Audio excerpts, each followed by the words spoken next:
Nauwi sa suntukan ang gitgitan umano ng SUV at motorsiklo sa Valenzuela.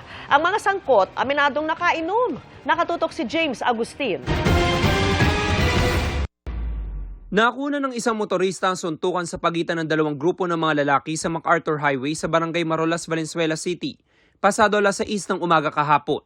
May punto pa na napunta sila sa gitna ng kalsada, kaya napahinto ang mga motorista. Makikita rin ang isa nakatumbang motorsiklo. Ang lalaking ito siniko ang ulo ng isa pang lalaking nakahiga na sa gilid ng kalsada. Kalaunan natigil din naman ang komosyon. Ayon sa pulisya, sangkot sa away ang 3 lalaki na nakasakay sa isang SUV na galing sa trabaho at 3 lalaking delivery rider na magkakaangkas sa motorsiklo. Ang dalawang grupo nakainom na mangyari ang insidente. Kakakuha lang din ng Christmas bonus ng mga delivery rider. Ito po ay nagsimula doon sa may bandang Malabon. Doon po nagkagit-gitan yung SUV at yung mga nakamotor ay binubusinahan daw di umano yung SUV. Simula Malabon, yun ang kanilang ginagawa. Kaya pagdating dito sa may bandang Marulas, sa boundary ng Malabon, Valenzuela, dahil dito yung stoplight, dito sila nagpang-abot. Unang nag-report sa police station ng mga nakasakay sa SUV. Inibitahan din ng mga nakasakay sa motorsiklo. Nag-aareglo naman ang dalawang panig. Gayunman, sasampahan pa rin silang lahat ng pulisya ng reklamong alarm and scandal. They are disrupting yung traffic, yung mga ating mga motorista at yung mga magsisimba at papasok ng trabaho. Yung kapayapaan sa lugar ng Valenzuela ay na-disrupt. Aminado ang mga sakay ng SUV na bahagyan nakainom sila. Tanggap naman daw nila ang kinakaharap na reklamo. Parehas po nag-init kami that time, so nagkamali po lahat. Sir, nakainom po kayo ng time na? A little, konti. Harapin na lang po kasi talagang mali naman talaga. Ang mga delivery rider tumanggi na magbigay ng pahayag. May paalala naman ng mga otoridad sa mga motorista lalo na ngayong holiday season. Sa ating mga kababayan, kung kayo man ay nakainom, iwasan na nating magmaneho at maging mahinaon sa kalsada para maiwasan ang ganitong insidente. Para sa GMA Integrated News, James Agustin, nakatutok, 24 oras. Mas marami ang mga Pilipinong umaasa sa masayang Pasko ngayong taon kumpara noong 2024. Sang-ayon diyan ang ilang nakausap natin na namamasyal sa Luneta sa Maynila. Ang lagay doon, tinutukan live ni Oscar Oida. Oscar! Yes, Emil, sa mga sandaling ito, na-enjoy na ng gusto ng ating mga kapuso ang Fountain and Lights display na isa talaga sa pinakadinarayo dito sa Rizal Park, Luneta tuwing Pasko. Maga pa lang kanina, marami nang nag-i-enjoy sa Pasko feels ng Rizal Park, Luneta sa Maynila. Sa palamuti pa lang, deck the halls with boughs of holly talaga ang datingan. Kanya-kanyang pwesto na rin ang ilang mag-anak para paghandaan ang kanilang advanced Noche Buena. Simpleng lang din po, maha, tinapay, tas kanin, adobo, tas rin po, konting pichi-pichi. Para may mabago lang din po, sir. Tsaka ngayon lang din po kasi kami nagsama-sama. Ang mga bata naman, kung hindi abala sa paglalaro, nagpa-practice ng dance moves. Para kapag pinasiklaban sina lola at lolo, mas bongga daw ang pamasko. Papahuli ba naman si Bantay? O di ba? Slay kung sleigh bells jingling. Kasi pagka dito po, mas malilibang yung mga bata. Makapagtakbo. Tsaka dito open air. Kasi pag sa mall, maraming nakikita, wala ka namang pambili. At least dito may pagkain na, okay na, masaya naman sila. Kung pamasko naman ang hanap sa Rizal Park Luneta Visitor Center, mabibili ang mga produktong proudly Philippine-made. Kung sa bagay dito sa Rizal Park Luneta, di mo kailangan ng sobra-sobra.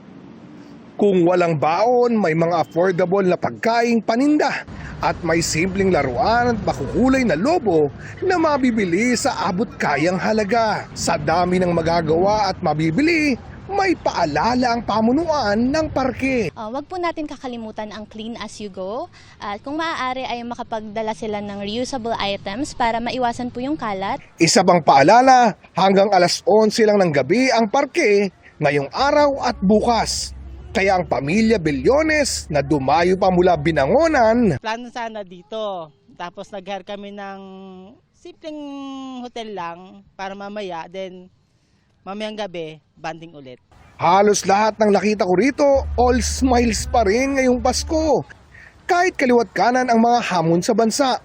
Tila sinasalamin ang lumabas sa pinakahuling survey ng social weather stations na 68% ng mga Pilipino ang umaasang magiging masaya ang Pasko ngayong taon. Mas mataas ito kumpara noong 2024. Enjoy na natin yung buhay natin hanggat nandito tayo sa ibabaw ng mundo. Kahit may problema, tinitiis na lang din, gawa ng paraan. Samantala, Emil, muling pinapaalalahanan ng publiko na ang Rizal Park Luneta ay bukas lamang hanggang mamayang alas 11 ng gabi. Samantala, bukod sa fountain and light display, meron ding misa dito, sa particular sa May Paco Park, mamayang alas 8 ng gabi. At bukas, araw ng Pasko, merong misa alas 10, alas 11 ng umaga, pati alas 5 ng hapon. Emil? Maraming salamat, Oscar Oida. Noche Buena by the beach naman ang pagsasaluhan ng maraming nasa isla ng Boracay. Mahigit 7,000 turista na ang naroon para magpasko. At nakatutok doon live si John Sala ng GMA Regional TV. John. Vicky, hindi lang ang iba't ibang mga water activities ang in-enjoy ng mga turista dito sa isla ng Boracay, pati na rin ang napakagandang sunset. Kaya naman inaasahan na madadagdagan pa ang mga turista ngayong gabi. May halong piyesta ang Christmas feels na sasalubong sa mga darating sa Cagban Port ng Boracay, Aklan. Ang sikat na ati-atihan ng probinsya, sinabayan pa ng drums and lyres. First time dito ni Mark na mula pa ng Russia. Many people told me about Boracay. This is the beautiful place, the most beautiful place on the Philippines. Excited rin si Maria na magpasko sa isla. Sabi nila mas masarap daw dito. Tsaka talagang yung bakasyon namin dito baka kakaiba naman. Siyempre, Pasko, kaya buong pamilya ang isinama ni Marifel.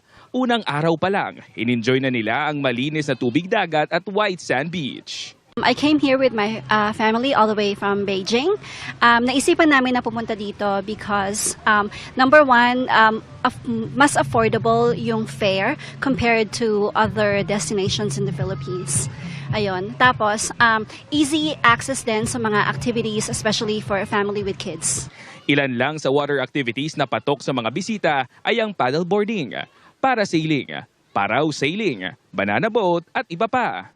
Sa tala ng Jetty Port Management mula nitong linggo hanggang kahapon, mahigit 7,000 turista kada araw ang naitalang tumawid sa isla ng Boracay ngayong Pasko. Kasabay nito, mahigpit na ipinapatupad ang inspeksyon. The influx started last Saturday. So the port naman po as is naman siya for maintaining the security. Partner po namin dito yung mga Philippine National Police, mga Philippine Army, and with the sea naman po na related is the Philippine Coast Guard. Vicky, inaasahan naman ang iba't ibang mga pakulo dito sa mga establishmento sa isla ng Boracay kasabay ng pagdiriwang ng Pasko. Kaugnay dito, mahigpit din na nagbabantay ang mga kawani ng PNP sa mga matataong lugar. Yan ang latest mula dito sa isla ng Boracay. Balik sa inyo, Vicky. Maraming salamat sa iyo, John Sala ng GMA Regional TV. Sa mga kapuso nating mamamasko o mamamasyal bukas, huwag pong kalimutang magbaon ng payong. Base sa datos ng Metro Weather, mataas ang tsansa ng mahina hanggang katamtamang ulan sa ilang bahagi ng Northern at Central Luzon sa hapon hanggang gabi. Bago naman magtanghali ang pag-ulan sa Visayas at Mindanao, posible ang heavy to intense rainfall sa ilang bahagi ng Negros Island Region at Leyte Province. Gayun din sa Zamboanga Peninsula, Northern Mindanao at Barm. Ang ganyang kalakas na ulan posibleng magdulot ng baha o pagguho ng lupa, kaya iba yung pag-iingat. Sa Metro Manila, may tsansa ng ulan sa gabi pero hindi naman inaasahang magtutuloy-tuloy ito. Ang mga pag-ulan ay dahil pa rin sa northeast monsoon o amihan na nagdudulot ng maulap na panahon na may mga pag-ambon sa malaking bahagi ng Luzon.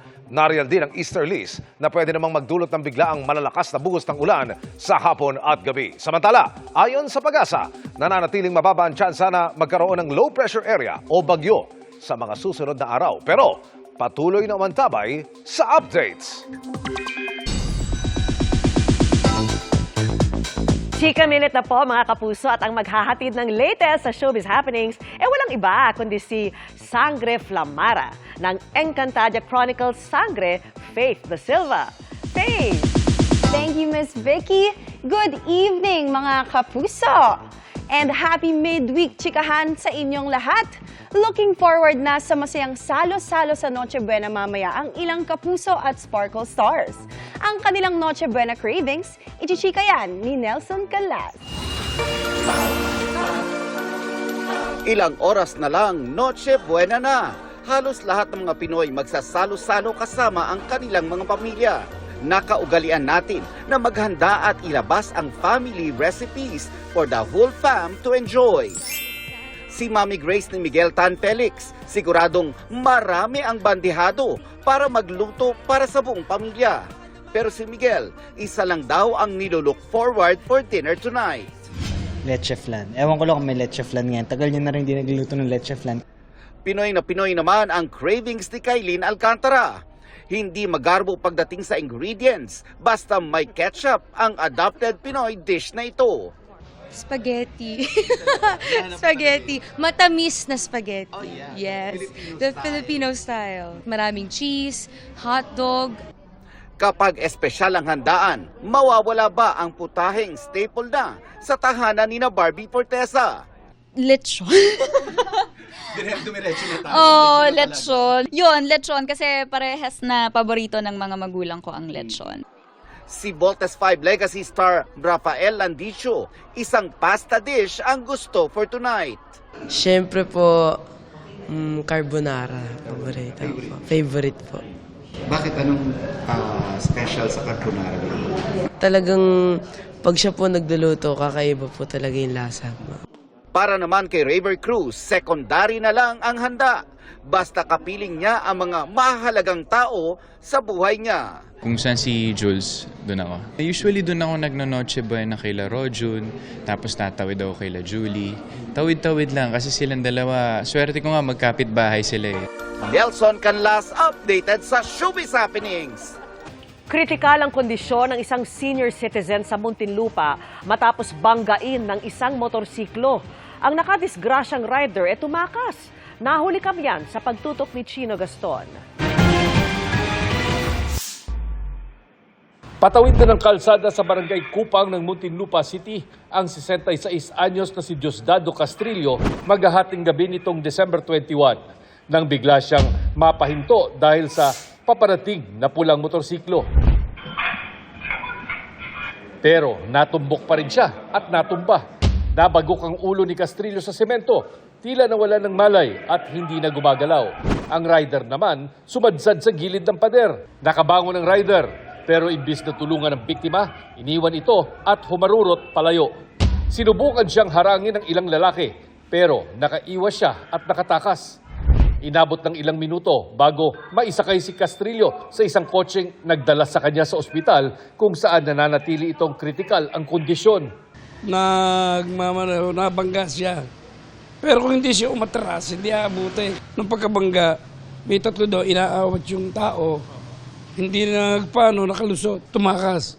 Paalala ng mga taga-barangay sa mga makakadisgrasya ng mga pedestrians. Unang-una, dalhin agad sa ospital o kaya tumawag ng ambulansya para mabigyan agad ng aid. Batay sa investigasyon ng Muntinlupa City Police, galing pagawaan ng motorsiklo ang sospek at pauwi na sana nang mabangga ang biktima. May matibay na lead ang Muntinlupa Police kung sino at saan nakatira ang sospek batay sa CCTV footage. Pero hinihintay pa nila na magsampa ng formal na reklamo ang pamilya ng biktima. Para sa GMA Integrated News, Chino Gaston nakatutok, 24 oras. Sa gitna ng pagdami ng mga namamalimos sa kalsada, nilinaw ng isa naming nakausap na hindi sila hawak ng sindikato. Wala ring direktang impormasyon kaugnay niya ng DSWD. Ang tiyak-an nila, handang tumulong ang kagawaran. Nakatutok si Maki Pulido. Mas pansinin tuwing Kapaskuhan ang mga nakikipagpatintero sa mga kalsada para manlimos. Kabilang ang ilang katutubo tulad ni Aiza na lumuwas mula Lucena, Quezon kasama ang asawa at 3 anak. Mga iba po ma'am, hindi naman sila po nagbibigay. Opo ma'am, minsan nagsasabi rin sila, masama o malaking katawan mo, magtrabaho ka. Siyempre po masakit yun sa amin. Ang gustong ipaliwanag ni Aiza sa mga mababang tingin sa panlilimos nila. Nagtatrabaho naman sila bilang street vendor sa Lucena pero talagang kapos ang kita. Kaya lumuluwas sila para mamasko at ang ibang naiipong pera ginagamit na puhunan para bumili sa Quiapo ng mga pwedeng ibenta pag bumalik sa Quezon. Mahirap talaga ma'am sa amin. Probinsya namin mahirap. Kasi yung asawa ko minsan mga isang araw, minsan wala siya pong kita. Minsan may kita mga 250, 300. Pero kulang naman yung ma'am kasi nag-aral po yung mga anak ko.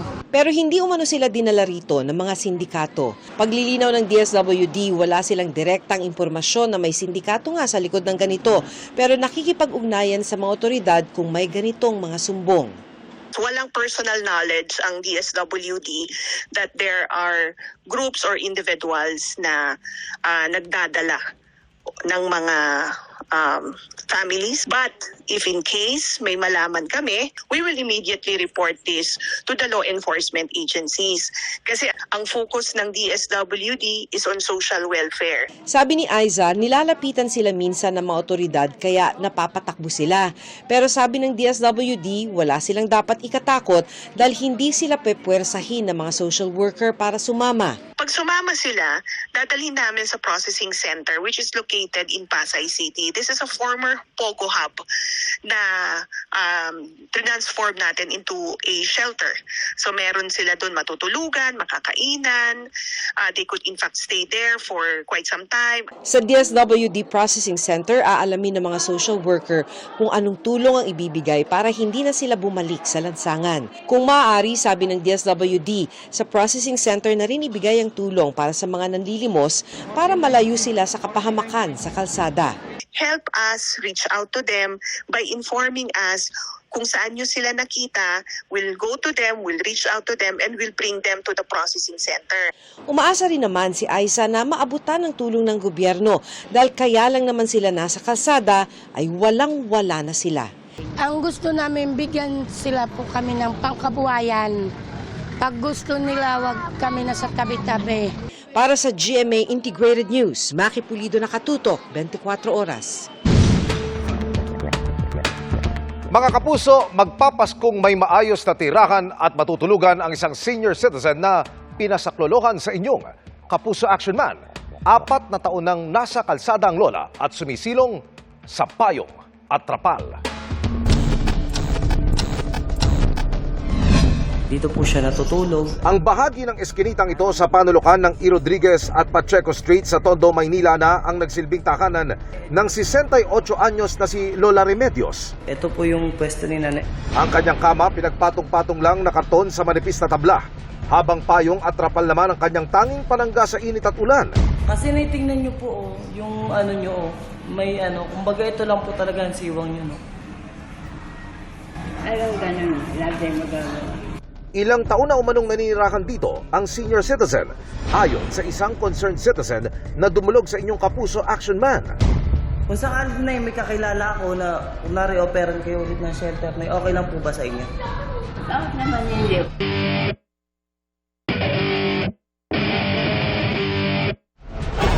Ang sumbong ating isinangguling sa Manila Department of Social Welfare. Araw-araw po yung ating reach out operation sa Maynila.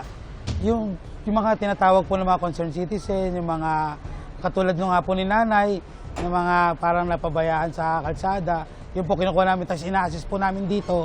Personal na pinuntahan ng ilang social worker ang kinaroroonan ni Lola Remedios.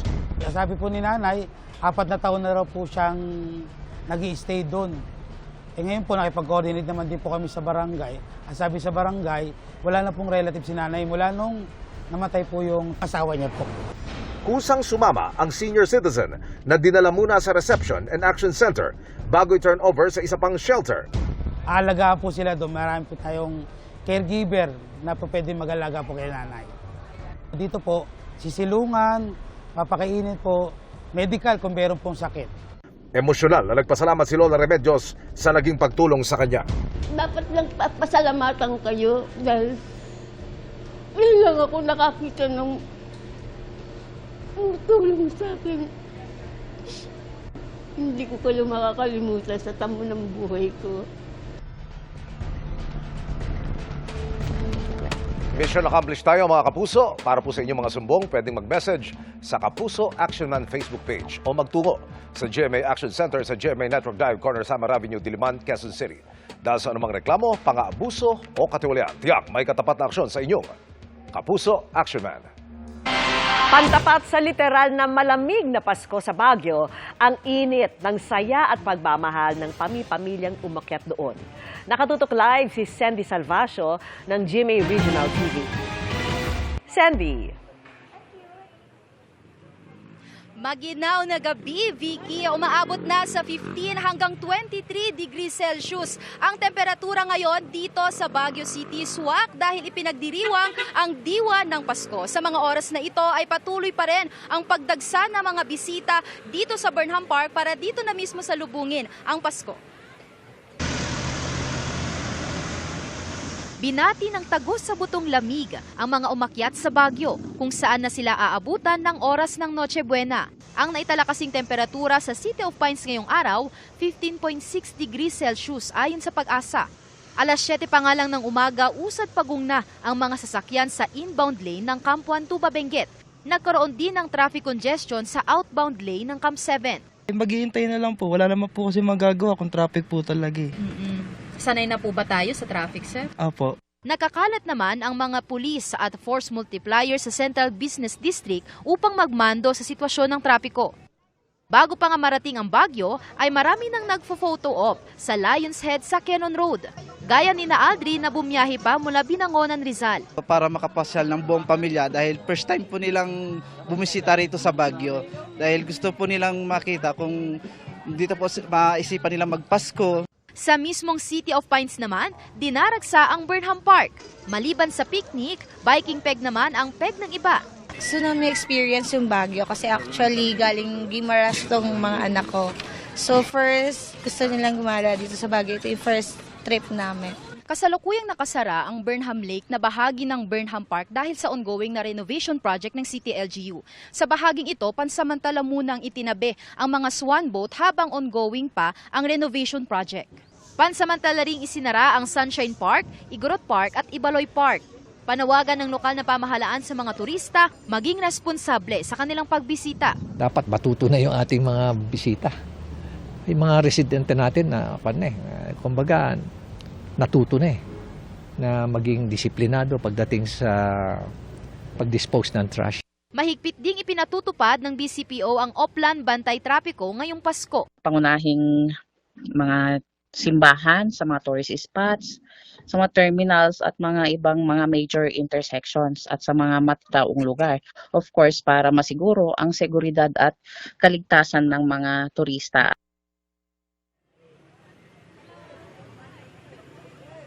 Vicky, ramdam pa rin ngayon ang mabigat na daloy ng trapiko, partikular na sa Central Business District ng syudad. Ayon sa Baguio City Police Office, ay may mga itinalaga na ring mga bakasyon lane sa ilang mga kalsada na pwedeng daanan ng mga motorista na gustong umiwas sa hassle ng mabigat na daloy ng trapiko. At bagamat holiday ngayon, ay hindi pa rin po lifted ang number coding scheme dito sa Baguio City.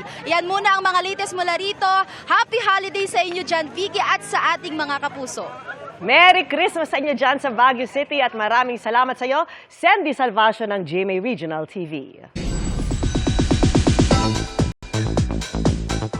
Ngayong Pasko, lalong it's better to give than to receive. Kaya naman si Asia's Limitless star Julie Ann San Jose at ang kanyang fans ipinadama ang tunay na diwa ng Kapaskuhan at tumulong sa isang Aita community. Makichika kay Aubrey Carampel. Season of Giving, ika nga ang Kapaskuhan. Bagay na ipinaramdam ni Julie Ann San Jose at ng kanyang fans nang mag-Christmas outreach sa isang Aita community sa Porac, Pampanga. Handog nilang pamasko ang pagkain, bigas at grocery packs. Pero higit ang oras na walang katumbas na halaga. Priceless din ang isinukling ngiti ng mga Aitang nabigyan ng regalo na nag-perform pa sa salyo ng newest single ni Julie na Simula. Ang highlights ng outreach na ipinost online ni Julie, nilaki pa ng caption na With Love. Oh my God. Thank you, love. Thank you, love. Ramdam din ang love ng boyfriend niyang si Raver Cruz na may regalo ng pickleball paddle bago pa ang mismong Christmas Day. Excited na si Julie magpasko kasama si Raver at kanilang pamilya. We spend the Christmas together and pati yung mga families namin talagang super close na rin. Tsaka, ayun, excited talaga kami kasi parang ito talaga yung matagal na bonding. Magkasama ring sasalubungin nila Julie at Raver ang New Year. Kasama ang Julieverse sa GMA Kapuso Countdown to 2026 na gaganapin sa SM Mall of Asia sa December 31. Magpapasaya rin sina Christian Bautista, Rocco Nasino at Kailin Alcantara, pati sina Sangre Faith Da Silva at Angel Guardian. Mapapanood din ang ex-PBB housemates na sina Will Ashley, AZ Martinez, Charlie Fleming, Josh Ford at Vince Maristella, at ang PBB Celebrity Collab Edition 2.0 housemates na sina Marco Massa, Wynonna Collins, Lee Victor at Eliza Borromeo, with the special participation pa of K-pop group AHOF. After New Year celebrations ay maghahanda naman si Julian para sa mga concerts and shows abroad. Medyo first quarter, medyo magiging busy ako, jet setter. But, I'm just very happy. I'm grateful for all these blessings. Talagang, I'm happy to perform and sing for everyone. Aubrey Carampel, updated sa Showbiz Happenings.